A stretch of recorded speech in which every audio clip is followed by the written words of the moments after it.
안녕하세요. 향기섭입니다.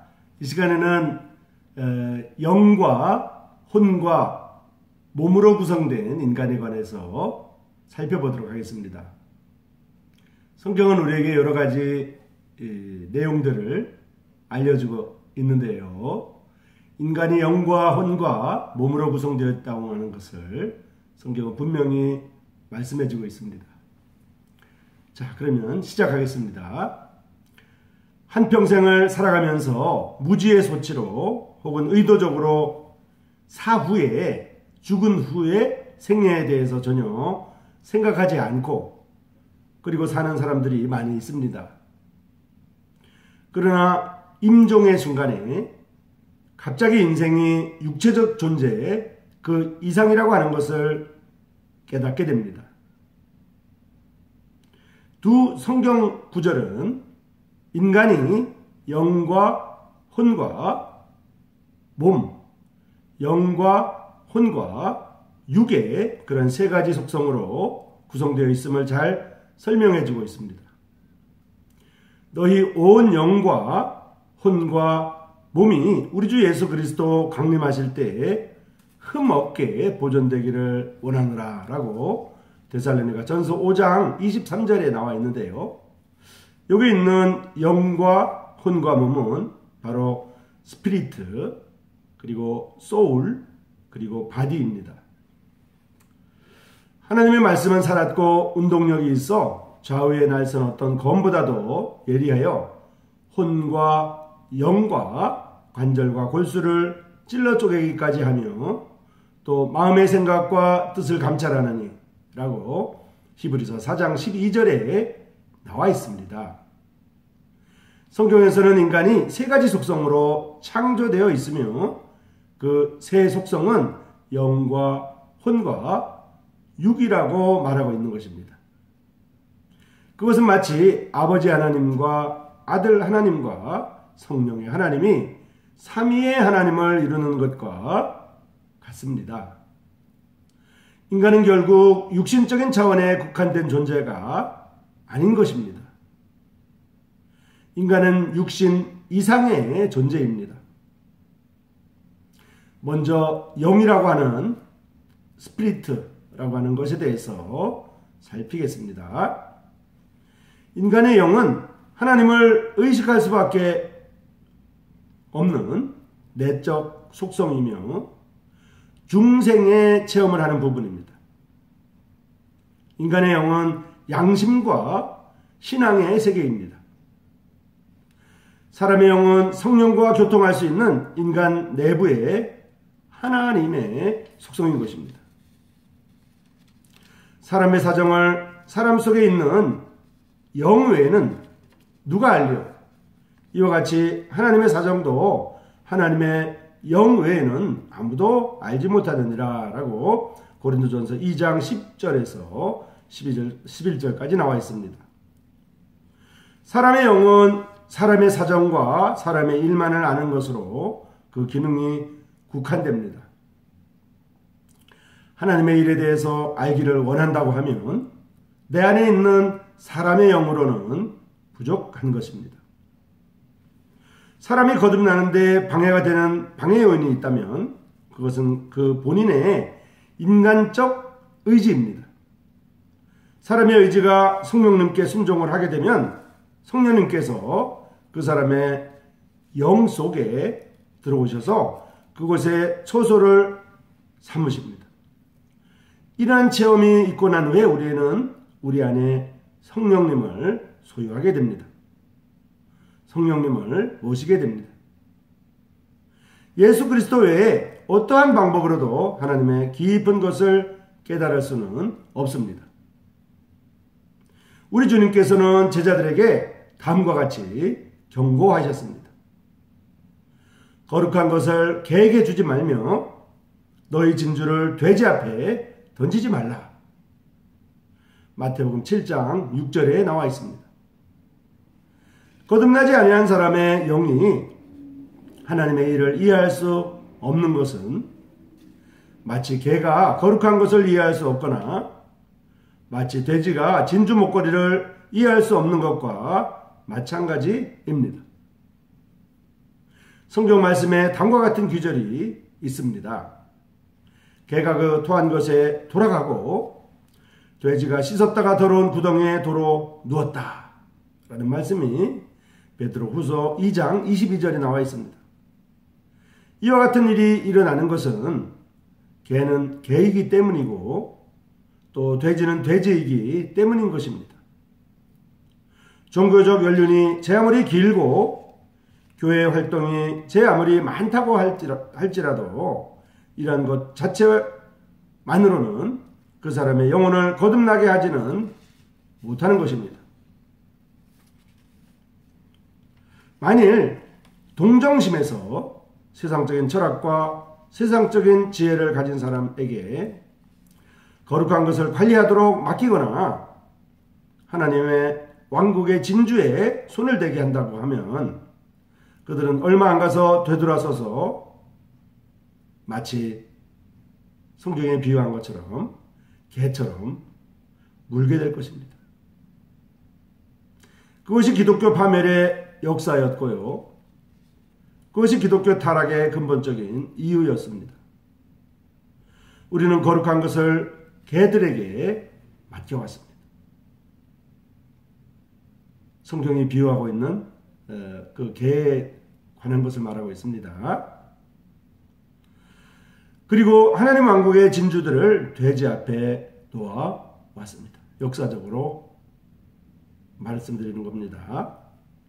그리스도 교회의 사역을 결코 거듭나지 아니한 사람에게 맡겨서는 안 되는 것입니다.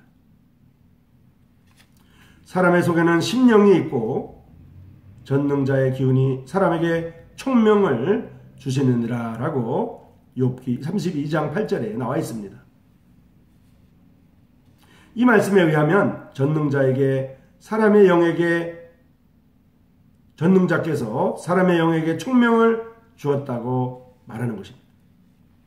인간의 영이 그의 인격을 대변하는 것이죠. 사람의 영이 인간을 다른 동물과 구분지어주는 근본적인 특징이 있습니다. 만일 사람의 영이 단순한 호흡이라고 하면 하나님께서 그 영을 한 인격으로 다루실 리는 없습니다. 민수기에 다음과 같은 말씀이 있습니다. 하나님이여 모든 육체의 생명의 하나님이여. 민수기 16장 22절의 말씀입니다. 또한 히브리서에 보면 모든 영의 아버지라는 말이 나오고 있습니다. 히브리서 12장 9절에 나와 있습니다.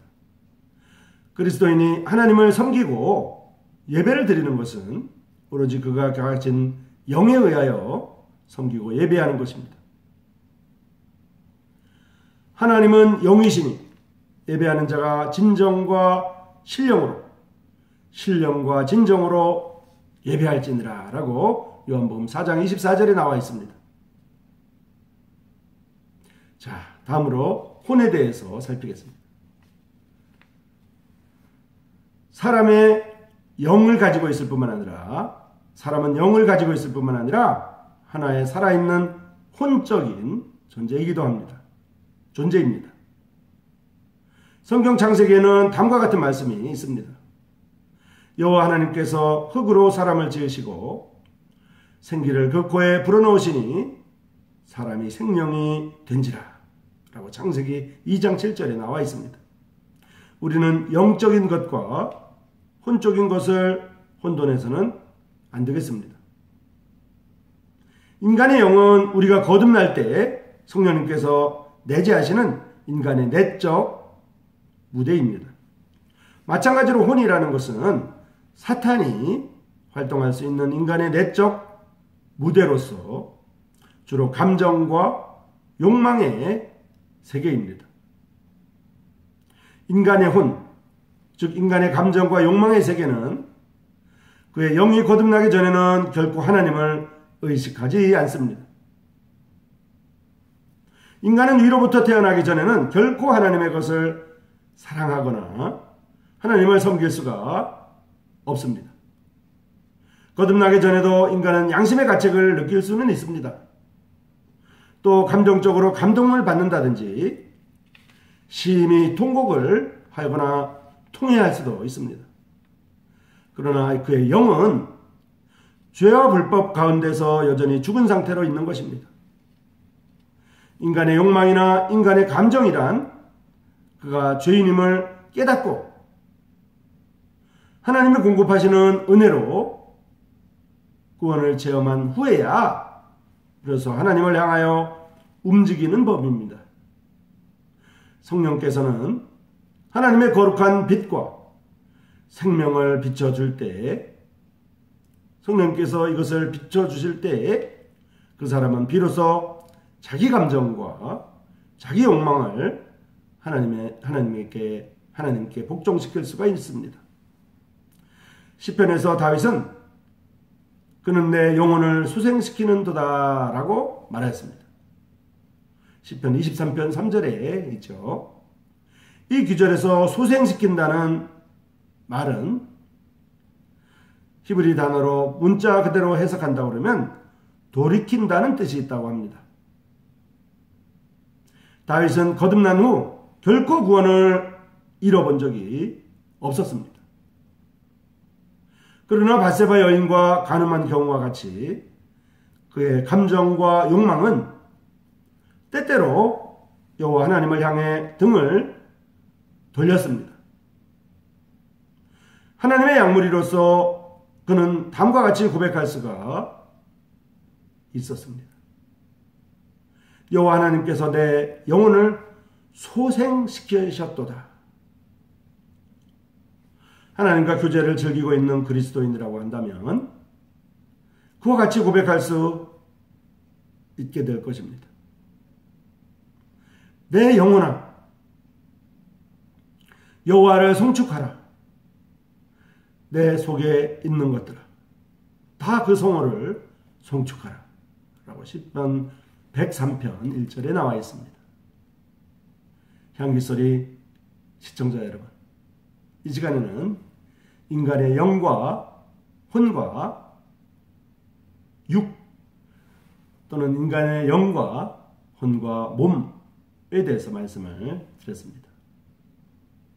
모든 인간은 하나님과 교통할 수 있도록 하나님께서